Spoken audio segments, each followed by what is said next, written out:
signal was a test of the weather radio warning alarm device. During potentially dangerous weather situations, specially built receivers can be automatically activated by the signal to warn of the impending hazard. Tests of the signal and your receiver's performance are normally conducted by the National Weather Service each Wednesday between 11 a.m. and noon. If there is a threat of severe weather, the test will be postponed to the next available good weather day. Reception of this broadcast, and especially the warning alarm tone, will vary at any given location.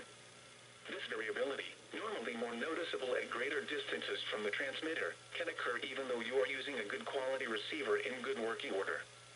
This concludes the weekly test of the NOAA Weather Radio All Hazards Warning Alarm device.